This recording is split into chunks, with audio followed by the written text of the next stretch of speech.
मैंने गर्म पानी वाले तालाब में 88 मांस खाने वाली मछलियां डाल दी। पानी का तापमान धीरे धीरे बढ़ने पर सेट किया और फिर 3 सुनहरे अजगर खरीदने में काफी पैसा खर्च किया। आंगन में और बिस्तर के नीचे काले रोए वाले कनखजूरों की पूरी कॉलोनी लगा दी। जब सब कुछ तैयार हो गया, मैं नए साल की छुट्टियों के लिए अपना सामान पैक करता हूँ और अब बस बैठकर इंतजार करना है कि मेरी एक्स खुद रेंगती हुई वापस आए। मेरी पिछली जिंदगी में जैसे ही मैं छुट्टियों पर गया, वह चुपके से अपनी पूरी फैमिली को मेरे विला में ले आई थी नया साल मनाने। उन्होंने सिर्फ मेरे बिस्तर पर सोया और मेरी सबसे महंगी शराब खोली ही नहीं, उसके 2 भांजों ने मेरे स्टडी रूम की हर कलेक्टिबल मूर्ति तोड़ दी। जब मैंने उससे जवाब मांगा, टारा ने खुद को मारने की कोशिश का लाइव दिखाया, मुझे इमोशनली मजबूर करने के लिए, और कहा कि मैंने उसे कुछ खिलौनों के लिए मरने पर मजबूर कर दिया। ऑनलाइन लोग जिन्हें सच्चाई का कुछ पता नहीं था, मुझसे जलती हुई नफरत करने लगे। उन्होंने मेरी कंपनी को नुकसान पहुंचाया। सड़क पार करते समय मुझ पर सड़े हुए अंडे फेंके। मैं बचने की कोशिश में लड़खड़ा गया और एक तेज रफ्तार गाड़ी ने मुझे जोर से टक्कर मार दी और दूर फेंक दिया। इस बार जैसे ही हमारा ब्रेकअप होता है, मैं पूरी रात जागकर अपनी हर कलेक्टिबल मूर्ति को दूसरे अपार्टमेंट में सुरक्षित रख देता हूँ। फिर आंगन के तालाब में पिरान्हा मछलियां डालता हूँ। स्टडी रूम में एक बहुत बड़ा कोन स्नेक रखता हूँ और ऊपर से एक काली टरेंटुला भी जोड़ देता हूँ। मैं मुख्य गेट पर एक धातु की चेतावनी पट्टी लगा देता हूँ, यहाँ खतरनाक जानवर हैं, अंदर मत आना। लेकिन मुझे पता है वह खुद को रोक नहीं पाएगी। यह विला करोड़ों का है, इतना आकर्षक कि कोई भी खुद को रोक नहीं सकता। दिखाने के लिए बिल्कुल सही। उसे नया साल मेरे घर में मनाना है, ठीक है, मैं उसे ऐसा नया साल दूंगा जिसे वह कभी नहीं भूलेगी। ईथन, तुमने पासवर्ड क्यों बदल दिया? मैं अंदर नहीं जा पा रही। जब टारा आखिरकार मेरे गेट पर मुझे रोकती है, तब हमारे ब्रेकअप को 20 दिन हो चुके होते हैं। कारण वह मेरे पीछे एक दूसरे आदमी के साथ होटल में थी। मुझे हमेशा पता था कि वह बेशर्म है, लेकिन इतनी यह नहीं पता था हम अलग हो चुके हैं। फिर भी वह मेरे दरवाजे पर क्या कर रही है? अच्छा हुआ मैंने समय पर कोड बदल दिया, नहीं तो वह अब तक अंदर होती। हम खत्म हो चुके हैं, इसलिए पासवर्ड बदला। तुम यहाँ वेलकम नहीं हो, तुम मेरे घर में कदम रखने के लायक नहीं हो, तुमसे घिन आती है। मैं ठंडे और तिरस्कार भरे अंदाज में कहता हूँ। अगर उसमें थोड़ी भी समझ होती तो वह अब भी चली जाती, लेकिन मुझे पता है वह नहीं जाएगी। यही वजह है कि मैंने पहले से सब तैयार किया है। इथन, हमारे बीच सब अच्छा था, तुम इतने ठंडे कैसे हो सकते हो? वह आदमी शादीशुदा निकला। मैंने उससे रिश्ता खत्म कर दिया। मैंने अपनी बहन और उसके 2 बेटों से वादा किया है कि उन्हें यहाँ नया साल मनाने लाऊंगी। मेरे पास रहने की जगह भी नहीं है, तुम तो वैसे भी घर जा रहे हो, घर खाली रहेगा। क्या मैं अपनी फैमिली को यहाँ ला सकती हूँ? टारा पहले भी मेरे विला में आ चुकी है। उसे पता है बाहर से यह साधारण लगता है, लेकिन अंदर पूरी शाही व्यवस्था है। स्मार्ट सिस्टम, आंगन में तालाब और स्टोर रूम में महंगा खाना पीना भरा हुआ। वे लोग बिना बाहर निकले नए साल के 15वें दिन तक आराम से रह सकते हैं। तुम्हारी रहने की समस्या से मुझे कोई मतलब नहीं। तुम्हारी पूरी फैमिली सड़क पर मर जाए, मुझे कोई फर्क नहीं पड़ेगा। तुम में से कोई भी यहाँ नहीं आ सकता। मैं उसे धक्का देकर अंदर चला जाता हूँ। गेट जोर से बंद हो जाता है। मैं वीडियो डोरबेल से उसे देखता हूँ। जैसे ही उसे लगता है कि मैं नहीं देख रहा, उसके चेहरे से मिठास गायब हो जाती है। वह मेरे गेट को घूरती है और 2 बार थूकती है। उसकी आंखों में घमंड साफ दिख रहा है। मैं तो बस अच्छे से पूछ रही थी, जैसे ही तुम छुट्टियों पर जाओगे, मैं खुद ताला तोड़कर अंदर आ जाऊंगी। ये जगह मेरी है, मुझे पहले से पता था। उसके चेहरे की वह घमंडी मुस्कान देखकर मैं हंसता हूँ, गुस्से से नहीं बल्कि उत्साह से, क्योंकि मैं यह सब पहले जी चुका हूँ। मुझे पता है आगे क्या होने वाला है। मेरी पिछली जिंदगी में भी उसने यही किया था, उसने यही चाल चली थी और मैंने उसे उसी तरह मना कर दिया था। मैंने सोचा था कि वह पीछे हट जाएगी, इसलिए मैंने ज्यादा ध्यान नहीं दिया। 2 दिन बाद मैं घर चला गया। जैसे ही मैं गया, टारा ने अपने गाँव से एक ताला खोलने वाला आदमी बुलाया और दरवाजा तोड़वाया। फिर वह अपनी पूरी फैमिली के साथ अंदर घुस गई और ऐसे रहने लगी जैसे घर उसी का हो। जब पड़ोसियों ने पूछा, उसने कहा कि वह मेरी गर्लफ्रेंड है। हमारा फिर से रिश्ता जुड़ गया है और मैंने खुद उन्हें बुलाया है। पड़ोसियों ने उसे पहले भी देखा था, इसलिए उन्हें शक करने की कोई वजह नहीं थी। और टारा जितनी लालची और मूर्ख है, उसने समय बिल्कुल बर्बाद नहीं किया। उसने स्टोर रूम खाली कर दिया, मेरी सबसे महंगी पुरानी शराब खोल दी, फ्रिज का सारा खाना खत्म कर दिया और चुपचाप मेरे कपड़ों के हर महंगे सामान को बेच दिया। उसकी बहन जेनेट ने मेरी 9 सबसे कीमती कोई मछलियां पका दी, जिनकी कीमत बहुत ज्यादा थी। लेकिन यह सबसे बुरा नहीं था। सबसे बुरा थे उसके दोनों भांजे। उन्होंने मेरी स्टडी रूम की हर कलेक्टिबल चीज तोड़ दी, एक भी नहीं बची। कई लिमिटेड थी, कुछ कभी वापस नहीं मिल सकती थी। यह सब मिलाकर सालों की मेहनत और लाखों की कीमत थी। जब मैं छुट्टियों से खुश होकर वापस आया, वे अभी भी अंदर डेरा डाले हुए थे। मैंने तुरंत पुलिस को बुलाया। मैंने हर नुकसान का हिसाब मांगा, लेकिन तारा और उसकी तलाकशुदा बहन, जिसके 2 बच्चे थे, उनके पास देने के लिए कुछ भी नहीं था। वे चिल्लाने लगी और जमीन पर लौटने लगी, हमारे पास पैसे नहीं हैं, हमारी जान ले लो। फिर टारा ने मुझे मजबूर करने के लिए और भी बड़ा कदम उठाया। उसने आधी रात को मेरे दरवाजे पर अपने हाथ की नस काटते हुए लाइव दिखाया। उसने बहुत गहरा काट लिया और वहीं मर गई। ऑनलाइन लाखों लोग, जिन्होंने सिर्फ वही वीडियो देखा था, मुझसे बदला लेने जैसी नफरत करने लगे। कुछ ने मेरी कंपनी को नुकसान पहुंचाया, कुछ ने सड़क पार करते समय मुझ पर सड़े हुए अंडे फेंके। मैं बचने की कोशिश में लड़खड़ा गया और एक गाड़ी ने मुझे पूरी रफ्तार से टक्कर मार दी। मैं फूलों के बीच जा गिरा, मेरी हड्डियां टूट गईं। जब तक एम्बुलेंस पहुंची, मैं खून की कमी से कांप रहा था। मैं अस्पताल तक नहीं पहुंच पाया। मैं उनसे नफरत करता था, टारा से और उसकी पूरी फैमिली से। उनकी लालच और मूर्खता ने मुझे मार डाला। मैं सोच रहा था कि मैं इस दुनिया से सिर्फ नफरत लेकर ही चला जाऊंगा, लेकिन जब मैंने आंखें खोली, मैं वापस आ चुका था, नए साल से ठीक पहले। इससे पहले कि वे घर में घुसे, इससे पहले कि मैं घर जाऊं। इस बार मैं खुद उनके साथ साथ खेल खेलने वाला हूँ, उन्हें मेरे घर में नया साल मनाना है। ठीक है, मैं उन्हें ऐसा नया साल दूंगा जिसे वे अपनी कब्र तक याद रखेंगे। मैं उसी रात अपने सबसे करीबी दोस्त को बुलाता हूँ। हम दोनों मिलकर सारी कोई मछलियों को उसके विल्ला के तालाब में सुरक्षित रख देते हैं। इन मछलियों की कुल कीमत 20 लाख से भी ज्यादा है। मैं टारा की फैमिली को इनके पास आने का कोई मौका नहीं दूंगा। मछलियाँ हटाने के बाद तालाब खाली सा लगने लगता है, इसलिए मैं अपने एक दोस्त को फोन करता हूँ जो एक्वेरियम में काम करता है और उससे कहता हूँ कि मुझे कुछ ऐसा चाहिए जो और भी ज्यादा खतरनाक हो। अगली सुबह वह एक बड़ा डिब्बा लेकर आता है जिसमें पिरान्हा मछलियाँ और 2 बहुत बड़े कछुए होते हैं जो बेहद खतरनाक होते हैं। इन मछलियों को सीधे तालाब में डाल दो, वह कहता है। ऊपर कुछ तैरते पौधे डाल देना ताकि ये छिपे रहें और किसी को डर न लगे। ये बहुत खतरनाक हैं। खून की हल्की सी गंध मिलते ही ये कुछ ही सेकंड में किसी जानवर को हड्डियों तक साफ कर सकती है। पीछे वाले आंगन में जो बड़े पानी के टैंक हैं, वो इन कछुओं के लिए बिल्कुल सही हैं। ये पूरी सर्दी बिना खाए रह सकते हैं और फिर भी जिंदा रहेंगे।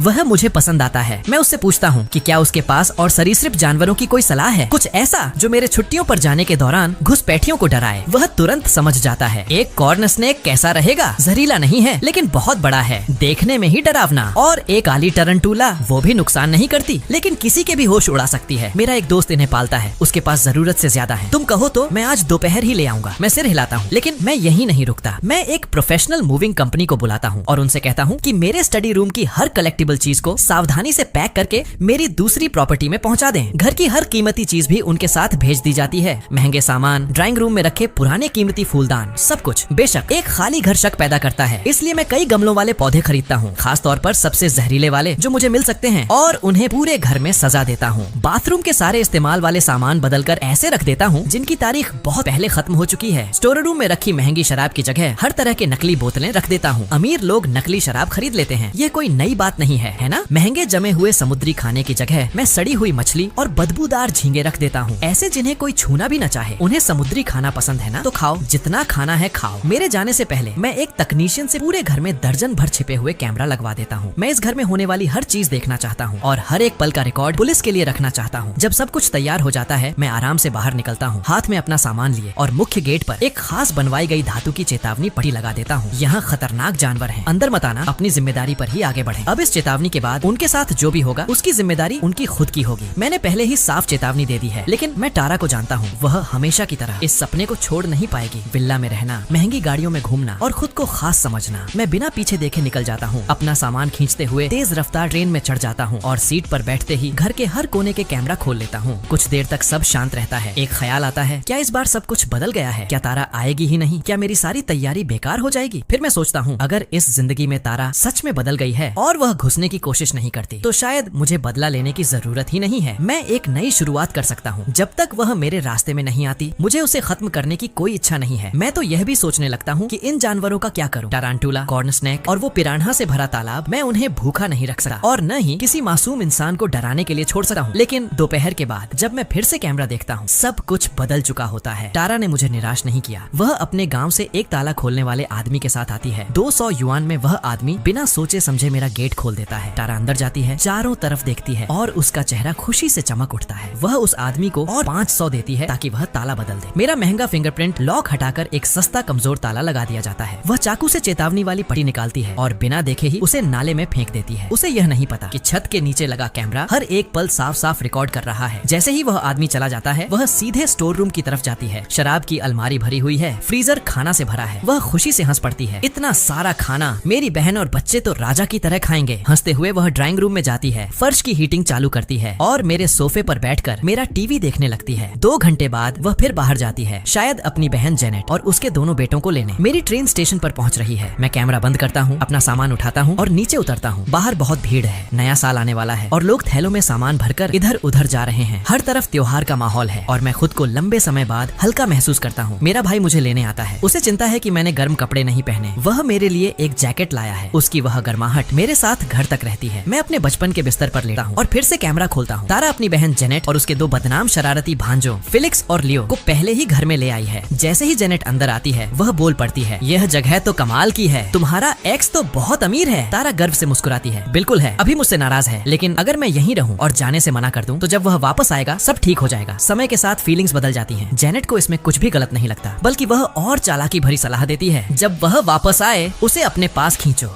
और यह पूरा विल्ला तुम्हारा हो जाएगा। तारा सिर हिलाकर कहती है, तुम हमेशा सबसे समझदार रही हो बहन, तभी तो तुम तलाक में 5 मिलियन लेकर निकली, कोई और आसपास नहीं नहीं होता तो जेनेट धीरे से एक राज बताती है। मेरा एक्स हस्बैंड हमेशा यही मानता है कि ये जुड़वा बच्चे उसी के हैं। तलाक के बाद भी वह हर महीने कम से कम 20,000 भेजता है, लेकिन वे उसके नहीं हैं। वे मेरे एक पुराने बॉयफ्रेंड के हैं। एक गुंडा था वो। उसके परिवार में जुड़वा होना आम बात है। क्या औरत है, वह सालों से अपने एक्स हस्बैंड को धोखा दे रही है। मैं तुरंत वह रिकॉर्डिंग डाउनलोड करता हूँ और अपने एक दोस्त से कहता हूँ कि वह पता लगाए कि उसका एक्स हस्बैंड कौन है। मैं उसे यह सब भेजूंगा। एक अच्छा काम समझ लो, कोई आदमी सालों तक बेवकूफ बनता रहे ये सही नहीं है। इधर दोनों बहनें बातों में लगी हैं। उधर फेलिक्स पीछे वाले आंगन में खेलने चला जाता है। वह बड़े पानी के टैंक को देखता है और बिना सोचे समझे अपना हाथ अंदर डाल देता है। मेरा दिल जोर से धड़कने लगता है। ये कछुए आमतौर पर सर्दियों में सो जाते हैं, लेकिन इस शहर में असली ठंड पड़ती ही नहीं। ये पूरी तरह जाग रहे हैं और ये बहुत खतरनाक होते हैं। लेकिन फेलिक्स किस्मत वाला है। कछुआ अब भी नया है, अभी पूरी तरह ढला नहीं है, इसीलिए वह काटता नहीं। फेलिक्स उस बड़े कछुए को देखता है और ज्यादा उत्साहित हो जाता है। वह बार बार हाथ डालकर उसे छेड़ता है और आखिर वह अपनी किस्मत जरूरत से ज्यादा आजमा लेता है। आह मेरा हाथ, माँ बचाओ। कैमरा दूर है इसलिए साफ दिखाई नहीं देता, लेकिन मैं देख सकता हूँ कि टारा और जेनेट दौड़ते हुए आंगन में आते हैं। जेनेट पानी को देखती है जो अब खून से लाल हो चुका है और वहीं बेहोश हो जाती है, लेकिन तारा उसमें हिम्मत ज्यादा है। टैंक इतना भारी है कि उसे गिराया नहीं जा सकता, इसलिए उसके पास एक ही रास्ता है। वह खुद अपना हाथ पानी में डालती है और पूरी ताकत लगाकर उस कछुए को पकड़ती है जो उसके भांजे के हाथ से चिपका हुआ है।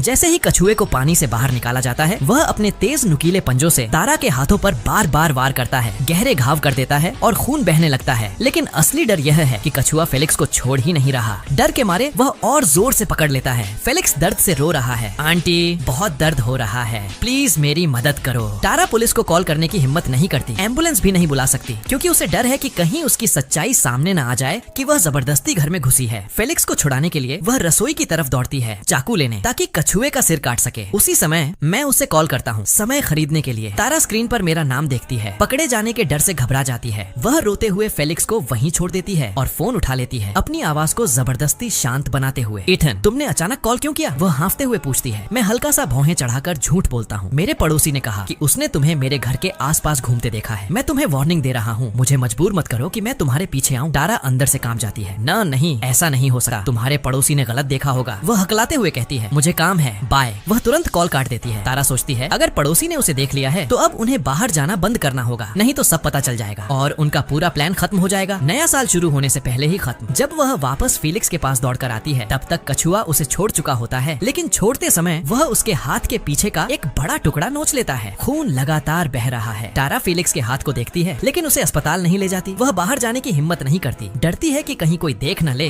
कि वह घर में घुसी हुई है। इसके बजाय वह बेसमेंट में खोजती है और एक फर्स्ट एड किट ढूंढती है। वह अंदर रखी पुरानी दवाइयाँ और पट्टियाँ निकालती है जो बहुत पहले एक्सपायर हो चुकी हैं, और अपने फोन पर देख देख कर फेलिक्स के घाव पर पट्टी बांध देती है। उसे यह नहीं पता कि वे एक्सपायर्ड दवाइयाँ घाव को ठीक नहीं करेंगी, बल्कि इन्फेक्शन को और बढ़ाएंगी और घाव को सड़ा देंगी। जब वह बाद में कछुए को ढूंढने जाती है, वह गायब हो चुका होता है। पीछे वाले आंगन में पत्थरों की सजावट, पानी का फव्वारा और झाड़ियाँ हैं। छिपने के लिए बहुत जगह। अच्छा खेला। मेरी पिछली जिंदगी में फेलिक्स ने सिर्फ मेरी चीजें नहीं तोड़ी थी, उसने पूरे घर में हर जगह पेशाब किया था। अब उसे इस हालत में देखकर मुझे लगता है जैसे न्याय मिल गया हो, लेकिन यह तो बस शुरुआत है। मेरे पास उनके लिए और भी बहुत तोहफे हैं। तारा बड़े जोश से खाना बनाना शुरू करती है। वह स्टोर रूम से ढेर सारा सामान निकालती है। बड़ी झींगे, महंगी शराब, जमी हुई मछली, जमे हुए मांस। और बनाओ। जेनेट सोफे से बिना शर्म के बोलती है, मुझे बहुत चाहिए। फेलिक्स और लियो बड़े हो रहे हैं, उन्हें अच्छा खाना चाहिए। वह बार बार और बनाने को कहती है, असली भूख की वजह से नहीं, बल्कि इसलिए क्योंकि सब कुछ महंगा लगता है और मुफ्त में महंगी चीजें खाना उसे जीत जैसा लगता है। ठीक है, मैं बहुत बनाती हूँ, तारा कहती है आस्तीन चढ़ाते हुए। वह तेल उठाकर ऐसे डालती है जैसे उसकी कोई कीमत ही नहीं। तभी जेनेट को एक अजीब सी बदबू आती है। ये तेल खराब लग रहा है। तारा उसे नजरअंदाज करती है। जैतून का तेल ऐसा ही महकता है, ये महंगा वाला है, इसलिए स्मेल स्ट्रॉन्ग है। जब खाना टेबल पर आता है, जेनेट कुछ कौर खाती है और उसका चेहरा हर बाइट के साथ बिगड़ता जाता है। ये समुद्री खाना खराब है और मांस काला पड़ गया है, कहीं ये सब खराब तो नहीं। तारा को खाना बनाते बनाते बहुत भूख लग चुकी है। वह खुद खाती है, उसे कुछ अजीब नहीं लगा। मुझे तो ठीक लग रहा है, कुछ भी खराब नहीं है, खाओ। जेनेट और नहीं खाती। वह खाली पेट ही नकली शराब पीने लगती है। तारा उसे नजरअंदाज करती है और खुद मजे से खाना खाती रहती है। फेलिक्स और लियो बच्चे हैं, वो तारा को खाते देकर बिना सोचे समझे वही करते हैं। तीनों मिलकर पूरा खाना खत्म कर देते हैं। आधे घंटे बाद दोनों बच्चे पेट पकड़कर बाथरूम भागने लगते हैं। जेनेट को चक्कर आने लगते हैं, उल्टी जैसा महसूस होता है, उसका चेहरा लाल हो जाता है। तारा की हालत भी खराब हो जाती है। चक्कर और पेट दर्द के बीच वह बार बार बाथरूम जाती है। आखिर में जेनेट हार मान लेती है। वह रात में ही दोनों बच्चों को लेकर टैक्सी में अस्पताल चली जाती है। तारा की हालत थोड़ी कम खराब है, लेकिन वह पूरी रात बाथरूम में बिताती है, मुश्किल से बचती है। अगली सुबह वह पूरी तरह कमजोर हो चुकी होती है। बिस्तर से बाथरूम तक जाने में भी कई बार गिर जाती है। मैं यह सब देखता हूँ और मजा लेता हूँ। शाम तक जेनेट वापस आती है। दोनों बच्चे पूरी तरह कमजोर दिख रहे होते हैं। दोनों बहनें तुरंत स्टोर रूम की हर चीज चेक करती हैं और जो देखती हैं उससे हैरान रह जाती हैं। हर शराब की बोतल नकली है, हर खाना एक्सपायर्ड है। तारा सोफे पर गिर जाती है। मुझे लगा ईथन बहुत अमीर है, उसकी सारी शराब नकली है, इसलिए हम इतनी खराब हालत में थे। जेनेट कहती है खाना भी खराब था, इसीलिए बच्चे बीमार हुए। ईथन हद से ज्यादा घटिया है, अगर मुझे डर न होता तो मैं उससे पैसे वसूलती। तारा कहती है एक आसान तरीका है, वह हमेशा महंगे सामान खरीदता है, कल हम चुपचाप उसके सामान बेच देंगे। जेनेट तुरंत मान जाती है, लेकिन जो वो सोच रही हैं वो मैं पहले ही सोच चुका हूँ। मैं बस इंतजार कर रहा हूँ कि वे मेरे बेडरूम का दरवाजा खोलें। ये कैसी बदबू है? जैसे ही तारा मेरा बेडरूम खोलती है एक इतनी भयानक बदबू आती है कि वह पीछे हट जाती है। मैंने जानबूझकर कई जोड़ी मोजे बिना धोए छोड़ दिए थे, पूरी ताकत से बदबू फैलाने के लिए। जेनेट नाक पकड़कर दूर हट जाती है। तारा हिम्मत करके अंदर जाती है लग्जरी सामान ढूंढने के लिए, लेकिन बदबू इतनी ज्यादा है कि उसका जी मिचलाने लगता है। वह अलमारी में हाथ डालती है, उसे कोई महंगा सामान नहीं मिलता, बल्कि कुछ गर्म बालों वाला और जिंदा। उसके हाथ से टकराता है। तारा डरकर पीछे हटती है। फेलिक्स दरवाजे से देख रहा होता है। आंटी, आपके हाथ पर बहुत बड़ी मकड़ी है। तारा घबराकर हाथ झटकती है और उसी पल वह मकड़ी उसके उंगली में काट लेती है और फर्श पर भाग जाती है। तारा काफी देर तक वहीं खड़ी चीखती रहती है, मकड़ी, यहाँ मकड़ी है, मेरे पास मत आना,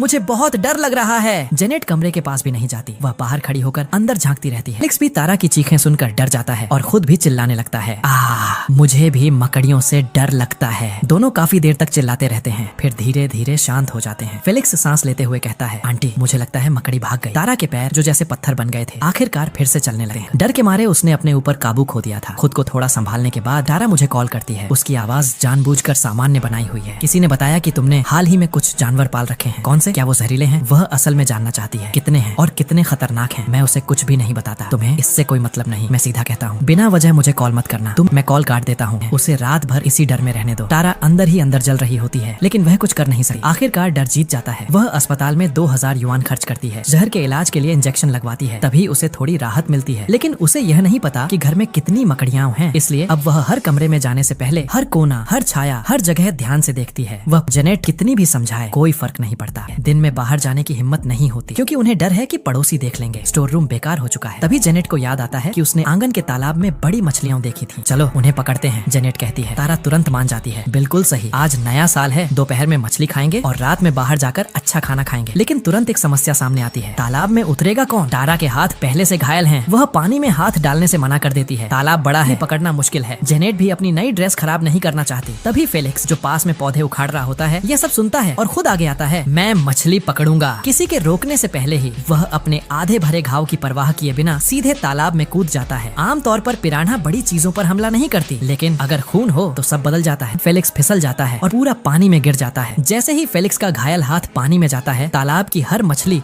उसकी तरफ टूट पड़ती है। वे सीधे उसके घाव पर हमला करती हैं। अचानक दर्द के कारण वह चीखता है। जेनेट अपनी ड्रेस भूल जाती है। वह दौड़कर फेलिक्स का हाथ पकड़ती है और उसे बाहर खींचने की कोशिश करती है, लेकिन फेलिक्स भारी है और एक हाथ से नहीं निकलता। तारा, नीचे आओ और मेरी मदद करो। वह घबराकर चिल्लाती है, मुझे उन मछलियों से डर लगता है। तारा कहती है और वहीं जमीन पर बैठ जाती है। जेनेट अपनी पूरी ताकत लगाकर फेलिक्स को बाहर खींचती है। जब वह बाहर आता है उसका हाथ बुरी तरह फट चुका होता है, हड्डी तक दिख रही होती है। मेरे बच्चे! जेनेट रोते हुए फोन उठाती है एम्बुलेंस बुलाने के लिए। नहीं, तारा उसे रोकती है, यहाँ एम्बुलेंस नहीं बुला सकते। अगर वो यहाँ आए तो हमारा सच सामने आ जाएगा। वह उसे रोक देती है। वह फेलिक्स को लेकर तुरंत वहाँ से दूर निकल जाती है ताकि कोई उन्हें विला से जोड़ न सके, और दूर जाकर टैक्सी लेकर अस्पताल जाने का सोचती है। लेकिन वे ज्यादा दूर भी नहीं पहुँचते कि जेनेट का फोन बजता है। तारा का कॉल है। वह रो रही होती है, कुछ बहुत बुरा हो गया। लियो स्टडी रूम में चला गया। एक बहुत बड़ा अजगर उसे लपेटे हुए है। वह सांस नहीं ले पा रहा, वह मर जाएगा। जेनेट के पैरों से ताकत निकल जाती है, वह गिर जाती है। अब तारा के पास कोई रास्ता नहीं बचता। वह आखिरकार पुलिस और एम्बुलेंस को कॉल करती है। जब पुलिस मुझे कॉल करती है और बताती है कि मेरे घर में कोई घुस आया है, तब मैं आराम से बाहर खाना बना रहा होता हूँ। जब तक पुलिस पहुँचती है, फेलिक्स का हाथ इतना खराब हो चुका होता है कि उसे काटना पड़ता है। लियो को पुलिस अजगर से छुड़ाती है। वह बहुत डरा हुआ होता है, ठीक से बोल भी नहीं पा रहा। फिर उसे तेज बुखार हो जाता है। जेनेट सिर्फ बेहोश हुई थी, वह बच जाती है, लेकिन तारा, उसकी हालत सबसे खराब होती है। इतने झटकों के बाद उसका दिमाग टूट चुका होता है। वह पागलों की तरह चिल्लाती है, मकड़ी, अजगर। उसकी मानसिक हालत पूरी तरह बिगड़ चुकी होती है। जब जेनेट होश में आती है, वह मुझ पर आरोप लगाती है कि मैंने सब जानकर जाल बिछाया था। वह मुझसे हर नुकसान का पैसा मांगती है। पुलिस मुझसे जांच में मदद मांगती है। मैं घर के सारे कैमरा की रिकॉर्डिंग निकालकर उन्हें भेज देता हूँ। सच्चाई साफ दिखती है, कौन गलत है इसमें कोई शक नहीं। पुलिस को अब मेरी जरूरत नहीं रहती। स्पष्ट है, मेरी कोई गलती नहीं। मैंने बस अपने घर में कुछ खतरनाक दिखने वाले लेकिन गैर जहरीले जानवर रखे थे। अगर उन्होंने वार्निंग साइन नहीं हटाया होता और जबरदस्ती अंदर नहीं घुसे होते तो यह सब कभी नहीं होता। मैं उन्हें कोई पैसा नहीं दूंगा, उल्टा मैं उनसे अपने नुकसान की भरपाई मांगूंगा। मैं एक वकील रखता हूँ। जेनेट के साथ हर बातचीत अब उसी के जरिए होती है। पेशेवर काम पेशेवर लोगों को ही करने देना चाहिए। अगले दिन मेरा वकील मुझे बताता है कि जेनेट कई बार धमकी दे चुकी है कि वह मुझ पर केस करके मुझे बर्बाद कर देगी, लेकिन वह यह भी कहता है कि इस मामले में गलती साफ तौर पर उनकी ही है। एक घर के मालिक के तौर पर मैंने पहले ही अपनी चेतावनी देने की जिम्मेदारी पूरी कर दी थी। अदालत में फैसला मेरे पक्ष में ही आएगा। यह सुनकर मेरा मन शांत हो जाता है और अपने वकील से जेनेट को यह संदेश भिजवाता हूँ, जब चाहे मुझे अदालत में ले जाए। फिर मैं पहला कदम उठाता हूँ। मैं कैमरा की रिकॉर्डिंग में चेहरों को धुंधला करके उसे ऑनलाइन डाल देता हूँ, ताकि जेनेट मुझसे पहले ऐसा न कर सके और खुद को पीड़ित दिखाकर लोगों की सिंपैथी न ले सके। चेहरे छुपे होने के बावजूद जेनेट की थोड़ी बहुत पहचान है ऑनलाइन दुनिया में। कुछ लोग सिर्फ उसकी चाल ढाल से ही उसे पहचान लेते हैं। धीरे धीरे खबर फैल जाती है कि वीडियो में दिखने वाली औरत वही है। लोग उसके पुराने वीडियो पर टूट पड़ते हैं। ये तो खुद को अमीर फैमिली से बताती थी ना, और ये लोगों के घर में घुस रही है। इसमें सच्चाई क्या है? दोनों बहनें लालची हैं। जो हुआ सही हुआ। ऊपर से घर के मालिक से पैसे भी मांग रही है। घर बर्बाद कर दिया। अच्छा हुआ वहाँ जानवर थे, नहीं तो सब खत्म हो जाता। जनता पूरी तरह जेनेट के खिलाफ हो जाती है। लेकिन मैं अभी खत्म नहीं हुआ हूँ। जब यह मामला अभी भी चर्चा में है, मैं एक और वीडियो डालता हूँ जिसमें सच सामने आता है कि काइल ने अनजाने में किसी और के बच्चों को पाला। मुझे उसे ढूंढने की जरूरत भी नहीं पड़ती। उसी रात काइल सीधे अस्पताल पहुँच जाता है, जहाँ फिलिक्स और लियो भर्ती हैं। इस बार लोगों की प्रतिक्रिया और भी तेज होती है। जैसे ही मैंने वो वीडियो डाला जिसमें जेनेट खुद मानती है कि बच्चे काइल के नहीं हैं, सिर्फ एक रात में व्यूज 10 लाख पार कर जाते हैं। कमेंट्स की बाढ़ आ जाती है। किसी ने तो काइल की पूरी जानकारी भी निकाल ली। वह एक बिल्डिंग मटेरियल कंपनी का मालिक था, अमीर और काफी घमंडी। वह अपने सोशल मीडिया पर अपने जुड़वा बेटों की फोटो डालता था और गर्व से कहता था कि अच्छे पिता अच्छे बेटे बनाते हैं। अब उसकी हर पोस्ट मजाक बन चुकी है। मैं फोन नीचे रखता हूँ और थोड़ा तैयार होता हूँ। नाटक शुरू हो चुका है। और कोई निर्देशक ओपनिंग सीन कैसे छोड़ सकता है? मैं जानबूझकर काला कोट पहनता हूँ, ऐसा कि देख कर ही लगे मुझसे उलझना। फिर मैं अस्पताल की तरफ निकलता हूँ। मैं अभी वार्ड तक पहुँचा भी नहीं होता कि मुझे आवाज सुनाई देती है, जेनेट की तेज चीख और कुछ टूटने की आवाज। काइल, मेरी बात सुनो, वो वीडियो नकली है। ईथन ने बदला लेने के लिए बनाया है। सब झूठ है। गलियारा लोगों से भरा हुआ है। मरीज और उनके परिवार वाले सब अंदर झांकने की कोशिश कर रहे हैं। हेड नर्स भीड़ हटाने की कोशिश कर रही है, लेकिन बेकार। मैं भीड़ को चीरते हुए आगे जाता हूँ और अंदर का साफ नजारा देखता हूँ। कमरा पूरी तरह बर्बाद हो चुका है। काइल, जो पहले कॉन्फिडेंट और सफल दिखता था, अब गुस्से से लाल है। उसकी गर्दन की नसें उभरी हुई हैं। उसके हाथ में ड्रिप का स्टैंड है, जैसे हथियार हो। जेनेट उसके पैरों में गिरी हुई है, बाल बिखरे हुए, उसका पैर पकड़े हुए। उसका चेहरा सूजा हुआ है। साफ दिख रहा है कि अभी उसे मारा गया है। एक बिस्तर पर फिलिक्स पड़ा है। तारा कोने में बैठी है, खाली नजरों से छत को देख रही है। बार बार बड़बड़ा रही है, मकड़ियाँ, बड़ी मकड़ियाँ। काइल गुस्से में हंसता है और जेनेट को एक लात मारकर दूर कर देता है। वीडियो नकली हो सकता है, लेकिन खून की जांच। वह अपने बैग से कागज निकाल कर फेंकता है। वो सीधे जेनेट के चेहरे पर लगते हैं और नीचे गिर जाते हैं। जैसे ही मैंने वीडियो देखा, मैंने तुरंत टेस्ट करवाया। तुम्हारे घर से बाल और ब्रश लेकर नतीजे सामने हैं, देख लो। उन दोनों में मेरा एक बूंद भी खून नहीं है। उसकी आवाज पूरे वार्ड में गूंजती है। मैंने 8 साल तक किसी और के बच्चों को पाला, हर महीने 20,000 दिए, घर खरीदा, गाड़ी दी। जेनेट, तुमने मुझे बेवकूफ बना दिया। जेनेट जमीन पर पड़े कागजों को देखती है और पूरी तरह टूट जाती है। वह उसके पैरों को पकड़ती है, कांपते हुए। हम शादीशुदा थे, क्या वो कुछ मायने नहीं रखता? फिलिक्स का हाथ कट गया, उसे इलाज के लिए पैसे चाहिए। तुम हमें छोड़ नहीं सकते, मुझे हाथ मत लगाओ। काइल पीछे हटता है, जैसे वह कोई गंदी चीज हो। मैं यहाँ 3 काम के लिए आया हूँ। वह 3 उंगलियां उठाता है। पहला, जो घर तुम्हारे नाम है उसका पैसा मैंने दिया है। मैंने वकील से बात कर ली है, तुरंत खाली करो। दूसरा, पिछले 8 साल में जो भी पैसे दिए सब वापस चाहिए। ये धोखा है, मैं तुम्हें जेल भेजूंगा। तीसरा, वह बच्चों की तरफ देखता है। उसकी आंखों में अब कोई प्यार नहीं है। आज से मैं उनके इलाज के लिए एक पैसा भी नहीं दूंगा। मैंने जो 50,000 पहले जमा किए थे वो भी वापस ले लिए हैं। यह सुनते ही जेनेट टूट जाती है। नहीं, ऐसा मत करो। फेलिक्स को और इलाज चाहिए। अगर पैसे नहीं दिए तो अस्पताल इलाज बंद कर देगा। काइल ठंडे स्वर में कहता है, ये मेरी समस्या नहीं है, जाकर उनके असली बाप को ढूंढो। वह जाने लगता है। जेनेट उसे रोकने की कोशिश करती है, लेकिन उसका बॉडीगार्ड उसे धक्का दे देता है। वह टेबल से टकरा कर गिरती है। उसके सिर से खून निकलने लगता है और तभी मैं, जो दरवाजे से यह सब देख रहा था, धीरे धीरे ताली बजाना शुरू करता हूँ। कमाल, सच में कमाल। पूरा कमरा शांत हो जाता है। सब मेरी तरफ देखते हैं। जेनेट खून से भरे चेहरे के साथ मुझे देखती है। उसकी आंखों में नफरत साफ दिखती है। ईथन, ये सब तुमने किया। तुमने मेरी फैमिली बर्बाद कर दी। मैं तुम्हें मार दूंगी। वह मेरी तरफ दौड़ती है, लेकिन मेरे पास पहुंच नहीं पाती। मैं हल्का सा साइड होता हूँ। वह आगे गिर जाती है। जो खाना है खाओ, लेकिन क्या बोल रही हो? सोच समझ कर बोलो। तुम ही थी जिसने अपने पति को धोखा दिया। तुम ही थी जो अपनी पूरी फैमिली को मेरे घर में गैर कानूनी तरीके से घुसा कर लाई, सिर्फ लालच की वजह से। इसमें मेरी क्या गलती है? काइल मेरी तरफ देखता है। उसके चेहरे से थोड़ा गुस्सा कम होता है और उसकी जगह एक अजीब सा भाव आ जाता है, शायद आभार। आखिर अगर मेरा वीडियो नहीं होता तो वह जिंदगी भर किसी और के बच्चों का खर्च उठाता रहता। थैंक्स भाई, वो कहता है। मैं हल्का सा मुस्कुराता हूँ। छोड़ो, इसका जिक्र मत करो काइल, मैं बस अपनी चीज की रक्षा कर रहा था। काइल हल्की सी आवाज करता है। अपने लोगों को साथ लेकर बिना पीछे देखे चला जाता है। उसके जाने के साथ ही जेनेट की आखिरी उम्मीद भी खत्म हो जाती है। वह जमीन पर मुंह के बल गिरकर रोने लगती है, हाथों से फर्श पीटती है। बिस्तर पर लियो इतनी जोर से रो रहा है कि उसका शरीर कांप रहा है और कोने में तारा हवा में हाथ मार रही है, जैसे उसके आसपास अदृश्य मकड़ियां घूम रही हों। आसपास खड़े लोग फुसफुसा रहे हैं। मैं वहाँ से नहीं जाता। मैं जेनेट के पास जाता हूँ और उसके बगल में बैठता हूँ। रोना बंद करो, मैं शांत आवाज में कहता हूँ, और मैं यहाँ कोई मदद करने नहीं आया हूँ। मेरे वकील ने हिसाब लगा लिया है। तुम्हारी फैमिली ने मेरे घर में जितना नुकसान किया। मैं अपनी जेब से एक लंबा कागज निकालता हूँ और उसके सामने रखता हूँ। ये पूरी सूची है, जो शराब तुमने पी, जो खाना तुमने खाया, जो पुराना फूलदान तुमने तोड़ा, जो कालीन खराब किया, और सबसे जरूरी जो कलेक्टिबल मूर्तियां तुमने तोड़ी। कुल कीमत लगभग 36 लाख युआन। जेनेट का सिर झटके से ऊपर उठता है। 36 लाख? तुम्हारा दिमाग खराब हो गया है क्या? कुछ सस्ती प्लास्टिक की चीजों की इतनी कीमत? सस्ती प्लास्टिक? मैं ठंडी हंसी हंसता हूँ। वो लिमिटेड एडिशन थी, अब बनती भी नहीं है। बाजार में उनकी कीमत अनमोल है। मैंने उनका सही मूल्यांकन करवा लिया है। अदालत हर एक चीज को मानेगी। मैं थोड़ा रुकता हूँ, फिर झुककर उसके कान में धीरे से कहता हूँ, और तुम पैसे देने की हालत में नहीं हो। वैसे सुना है तुम्हारा वो पुराना आदमी जो गुंडों के साथ रहता था, इन बच्चों का असली बाप, वो अभी जेल से बाहर आया है। अगर उसे पता चला कि उसके 2 बड़े बेटे हैं और एक पैसे वाली एक्स उसका इंतजार कर रही है, तो क्या करेगा वो? जेनेट की आंखें फैल जाती हैं। उसका पूरा शरीर कांपने लगता है। वह जानती है वह आदमी कौन है। एक डरावना इंसान जिससे छुटकारा पाना नामुमकिन था। वह सालों तक उससे बचकर भागी और फिर कायल को पकड़ा। तुम क्या करने वाले हो? जेनेट डर से पूछती है। क्या करूंगा? मैं खड़ा होता हूँ, अपने कपड़े ठीक करता हूँ, बस इतना सोचता हूँ कि फैमिली पूरी होनी चाहिए हो। जेनेट चीखती है। मैं उसकी बात अनदेखी करता हूँ, मुड़ता हूँ और उस कमरे से बाहर निकल जाता हूँ जहाँ दवा और दर्द की गंध भरी हुई है। बाहर धूप तेज है। मैं गहरी सांस लेता हूँ, फोन निकालता हूँ और एक नंबर मिलाता हूँ। जैक, मैं आराम से बोलता हूँ, सुना है तुम मौका ढूंढ रहे हो। मेरे पास एक बड़ा मौका है। जेनेट के बारे में, तुम्हारे पुराने रिश्ते की बात, 2 बड़े बेटे और ढेर सारा पैसा। दूसरी तरफ से भारी आवाज आती है। कौन बोल रहा है? मैं कौन हूँ इससे फर्क नहीं पड़ता। जेनेट अभी सिटी हॉस्पिटल में है, 3री मंजिल पर। देर करोगे तो मौका चला जाएगा। मैं कॉल काट देता हूँ। दूर ट्रैफिक लाइट्स को देखता हूँ और हल्की सी ठंडी मुस्कान आ जाती है। जेनेट, तारा, तुम्हें लगता है ये खत्म हो गया? नहीं, ये तो बस शुरुआत है। तुम्हें दूसरों की चीज लेना पसंद है ना, लोगों को बेवकूफ बनाना पसंद है, तो ये मेरा तोहफा है। अब असली खेल शुरू होगा। मैं जल्दी में नहीं हूँ। मैं हॉस्पिटल की लॉबी में बैठ जाता हूँ, कॉफी मंगाता हूँ और आराम से पीता हूँ। करीब 20 मिनट बाद दरवाजे पर हंगामा शुरू होता है। एक आदमी अंदर आता है, चमकीली शर्ट, तंग जीन्स, चेहरा सख्त, कंधे पर ड्रैगन का टैटू। उसके पीछे 2 और लोग, ऐसे लोग जिन्हें देखकर ही पहचान लिया जाता है। ये जैक है। मैं अपनी कैप नीचे कर लेता हूँ और देखता हूँ तीनों सीधे लिफ्ट की तरफ बढ़ते हैं। मैंने उन्हें पहले ही सारी जानकारी दे दी थी, मंजिल, कमरा, सब कुछ। मैं फोन निकालता हूँ और उस छोटे ब्लूटूथ डिवाइस से जुड़ता हूँ जो मैंने जेनेट के कमरे के पास छोड़ दिया था। अगली आवाजें सुनकर दिल खुश हो जाता है। दरवाजा जोर से टूटता है। कौन है? जेनेट, बाहर आ। जैक की भारी आवाज गूंजती है। जेनेट चीखती है, जैक तुम यहाँ कैसे आए? चुप, वह चिल्लाता है। सुना है तुमने मेरे 2 बच्चे पैदा किए और 50 लाख लिए। पैसे निकाल। मेरे पास नहीं है, सब वापस जा रहे हैं, प्लीज चले जाओ। नहीं है? एक थप्पड़ की आवाज गूंजती है। मैं हल्का सा सिहरता हूँ। मैं अभी जेल से निकला हूँ और तुम कह रही हो कि तुम गरीब हो। गले में जो सोना है उतार। कमरे में अफरा तफरी मच जाती है। जेनेट रो रही है, लियो चीख रहा है, सामान गिर रहा है। ये सब मेरे पास आखिरी है, मत लो। फेलिक्स को इलाज चाहिए। इलाज? जैक हंसता है। उसका हाथ तो पहले ही गया, बड़ा होकर बेकार होगा। इसको ले जाता हूँ, काम करेगा। मैं धीरे से हंसता हूँ। यही था उसका सच्चा प्यार। मेरे बच्चों को हाथ मत लगाना। जेनेट चिल्लाती है। मारपीट की आवाजें, चीखें। तभी तारा, जो अब तक अपने ही डर में खोई थी, अचानक चीखती है, मकड़ियाँ, वो तुम्हें काट लेंगी, मार डालेंगी। तारा टेबल से एक फ्लास्क उठाती है और सीधा जैक की तरफ फेंक देती है। निशाना चूक जाता है, लेकिन उबलता हुआ पानी उस पर गिर जाता है। ये क्या? ये पागल औरत कौन है? जैक गुस्से से फट पड़ता है। तूने मुझ पर चीज फेंकी? लड़कों, इसे इतना मारो कि ये शांत हो जाए। उस पल पूरा कमरा सच में नर्क बन जाता है। जेनेट और तारा, जो कभी घमंड से भरी रहती थी, जो मुझे नीचा समझती थी, अब 3 गुंडों के सामने पूरी तरह बेबस हैं। नर्स और सिक्योरिटी जल्दी पहुंचते हैं, लेकिन जैक जैसे आदमी के सामने कोई सीधे बीच में आने की हिम्मत नहीं करता। जैक को कोई फर्क नहीं पड़ता। मैं अपने परिवार को सिखा रहा हूँ, ये हमारा मामला है, पुलिस क्या कर लेगी मेरा? वह पूरी तरह गलत भी नहीं है। ऐसे मामलों में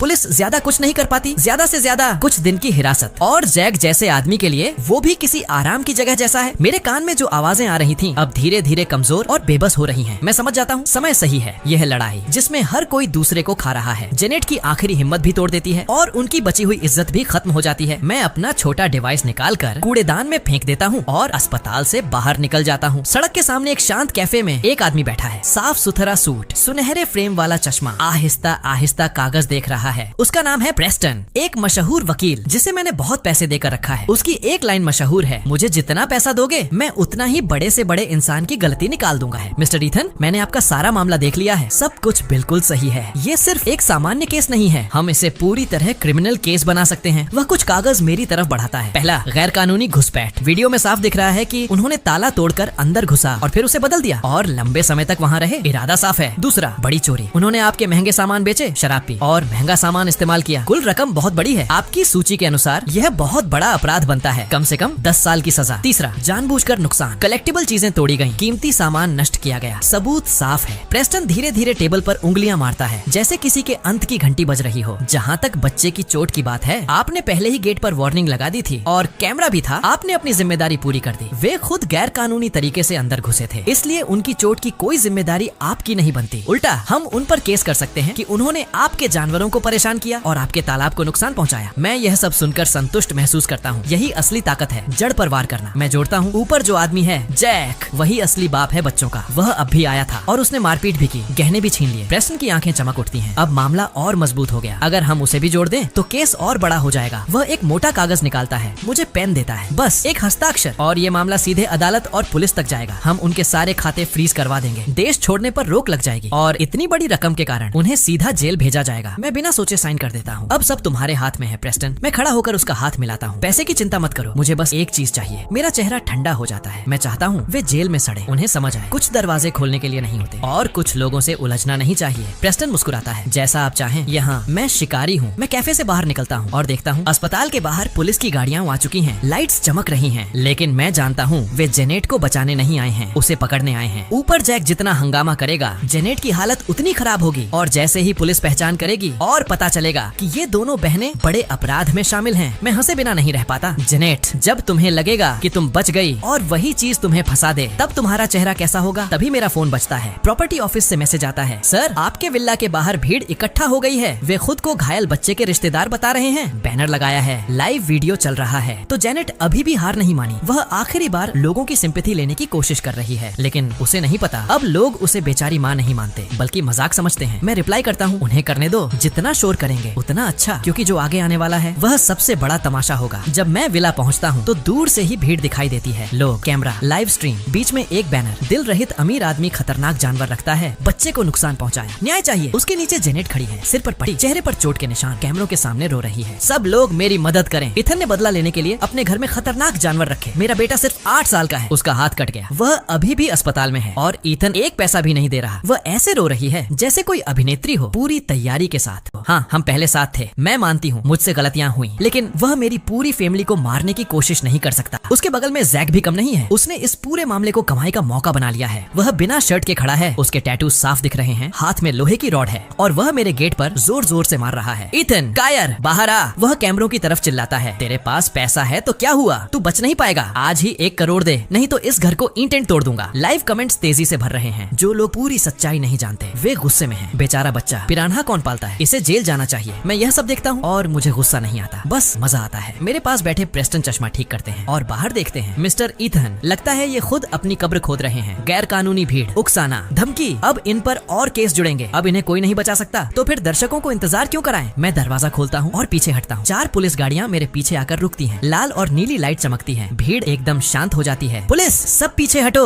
एक जोरदार आवाज गूंजती है। अचानक सब बदल जाता है। पुलिस वाले गाड़ियों से निकलते हैं। लाइव करने वाले लोग डरकर पीछे हट जाते हैं। जेनेट मुझे देखती है, पहले डर, फिर तुरंत लालच। उसे लगता है पुलिस मुझे पकड़ने आई है। ऑफिसर्स, वही है। वह मेरी तरफ इशारा करके चिल्लाती है, इसी ने मेरे बेटे को नुकसान पहुंचाया, इसे गिरफ्तार करो। जैक रॉड जमीन पर मारता है और मुस्कुराते हुए आगे आता है। आखिर सामने आ ही गया, अच्छा होगा पैसा दे दे, नहीं तो क्या। मैं बिना रुके उसकी तरफ देखता हूँ और उसके पास से निकल जाता हूँ। सीधे जेनेट के सामने जाकर रुकता हूँ। हर तरफ कैमरे मेरी तरफ है, मैं बिल्कुल नहीं हिलता। मैं एक लाइव फोन की तरफ देखकर मुस्कुराता हूँ, नमस्कार सभी को। जब सब यहाँ हैं, तो क्यों ना यहीं सब साफ कर दें। मैं साइड होता हूँ। प्रेस्टन आगे आते हैं, हाथ में ब्रीफकेस। पूरा माहौल अपने कंट्रोल में ले लेते हैं। मैं मिस्टर इथन का वकील हूँ, मेरा नाम प्रेस्टन है। उनकी आवाज तेज नहीं है, लेकिन हर शब्द साफ और भारी है। वह एक आधिकारिक कागज कैमरे के सामने दिखाते हैं। जेनेट, तारा और उनके साथियों के खिलाफ गैर कानूनी तरीके से घर में घुसने का मामला दर्ज हो चुका है। भीड़ हिल जाती है। जेनेट का रोना बंद हो जाता है, उसका चेहरा सफेद पड़ जाता है। झूठ है, मैं उसकी गर्लफ्रेंड थी, अपने बॉयफ्रेंड के घर जाना गलत कैसे? मैं उसे रोकता हूँ। जब मैंने साफ मना किया और ताले बदल दिए, तुमने आदमी बुलाकर ताला तुड़वाया, सब कुछ कैमरा में रिकॉर्ड है। प्रेस्टन आगे बोलते हैं, कानून के अनुसार यह अपराध है जिसकी सजा 3 साल तक हो सकती है, लेकिन यह तो सिर्फ शुरुआत है। वह दूसरा कागज निकालते हैं, तुमने घर में रहते हुए महंगे सामान बेचे, शराब पी, चीजें तोड़ी, कुल नुकसान 48 लाख युआन। ये बहुत बड़ा अपराध है, कम से कम 10 साल की सजा। हर शब्द जैसे हथौड़ा बनकर गिरता है। पूरा माहौल शांत हो जाता है। लाइव कमेंट्स तुरंत बदल जाते हैं। 48 लाख, ये तो चोरी है। 20 दिन घर में रहे और उल्टा पैसे मांग रहे हैं। बच्चा इनोसेंट है, उसने खुद लाखों का नुकसान किया। जेनेट कांप रही है, उसे उम्मीद नहीं थी कि मैं सच में पुलिस तक जाऊंगा और इतनी तैयारी के साथ। वह जैक की तरफ देखती है, अब क्या करें? जैक 48 लाख सुनकर और लालची हो जाता है। उसे कानून की समझ नहीं है। उसके दिमाग में बस एक बात, ये आदमी बहुत अमीर है, कानून भाड़ में जाए। वह चिल्लाता है और लोहे की रॉड मेरी तरफ घुमाता है। मेरे बेटे का हाथ गया है, पैसा दे, नहीं तो मार दूंगा। वह पुलिस के सामने ही मुझ पर हमला करने की कोशिश करता है। रुको, रॉड नीचे डालो। पुलिस पहले से तैयार होती है। जैसे ही वह आगे बढ़ता है 3 पुलिस वाले उसे पकड़ लेते हैं। छोड़ो मुझे। वह छूटने की कोशिश करता है लेकिन उसकी ताकत पुलिस के सामने कुछ नहीं। उसका हाथ मोड़ दिया जाता है, हथकड़ी लग जाती है। मुख्य अधिकारी आगे आता है। जैक, तुम पर हमला और चोरी का शक है। अब और आरोप जुड़ेंगे, हथियार से हमला और धमकी। मैं बाप हूँ, मुझे हक है, वह चिल्लाता है लेकिन उसे गाड़ी में डाल दिया जाता है। दरवाजा बंद, आवाज खत्म। अब पुलिस जेनेट की तरफ बढ़ती है। वह पहले ही जमीन पर गिर चुकी है। जेनेट, तुम पर गैर कानूनी घुसपैठ और बड़ी चोरी का आरोप है। तुम्हें गिरफ्तार किया जाता है। हथकड़ी लग जाती है। अब उसे समझ आता है सब खत्म हो गया। नहीं, प्लीज मुझे मत ले जाओ। वह रोती है, मेरी तरफ देखती है। ईथन, मुझसे गलती हो गई, प्लीज पुलिस से कहो ये सब गलत फहमी है। अगर मैं जेल गई तो मेरे बच्चों का क्या होगा? मैं उसे देखता हूँ और कुछ महसूस नहीं करता। गलत फहमी। मैं झुककर उसकी आंखों में देखता हूँ। जब तुमने मेरा घर तोड़ा, मेरी चीजें इस्तेमाल की, सब बर्बाद किया, तब क्या तुम्हें एक बार भी लगा कि ये गलत फहमी है? मैं धीरे से उसके पास झुककर कहता हूँ, बच्चों की चिंता मत करो, सरकार के पास उनके लिए जगह है, इसे ले जाओ। मैं खड़ा होता हूँ और ऐसे हाथ हिलाता हूँ जैसे कोई बेकार चीज हटा रहा हूँ। जेनेट को 2 महिला पुलिस वाले पकड़कर गाड़ी की तरफ ले जाती हैं। उसकी रोने की आवाज धीरे धीरे दूर होती जाती है। उनके साथ ही सारा शोर भी चला जाता है। विल्ला के बाहर अब बस टूटा फूटा सामान पड़ा है और एक भीड़ जो अभी तक समझ नहीं पाई कि अभी क्या हुआ। प्रेस्टन चश्मा ठीक करते हैं और फोन देखते हैं। मिस्टर ईथन, ऑनलाइन लोगों की सोच पूरी तरह बदल गई है। आपने जो अभी किया वो बिल्कुल सही था, सबसे ऊपर ट्रेंडिंग है। प्रेस्टन, अब आगे सब तुम्हारा काम है। मैं विला की तरफ देखता हूँ, वही जगह, लेकिन अब कुछ अलग लग रही है। इसे गंदा किया गया था लेकिन अब यह साफ हो चुका है। मैं कोई समझौता नहीं करूंगा, कोई माफी नहीं चाहिए, मुझे पूरी सजा चाहिए। प्रेस्टन हल्का सा सिर झुकाता है। समझ गया, मैं यह सुनिश्चित करूंगा कि उन्हें जेल में काफी समय मिले और वे अपनी बाकी जिंदगी 48 लाख युआन चुकाने में बिताए। मैं मुड़ता हूँ और आंगन में चला जाता हूँ। तालाब खाली कर दिया गया है। पिरान्हा मछलियाँ जिन्होंने अपना काम बखूबी किया, उन्हें मेरा एक दोस्त ले गया है। लेकिन उस खाली तालाब को देखते हुए भी मुझे फेलिक्स का चेहरा याद आता है जब वह उसमें गिरा था। सिर्फ डर, सिर्फ दहशत। क्या अब सब खत्म हो गया? नहीं, मेरे पास अभी एक आखिरी तोहफा बाकी है तारा के लिए, जो अभी पागलों के अस्पताल में है और हर बार आंख बंद करते ही मकड़ियां देखती है।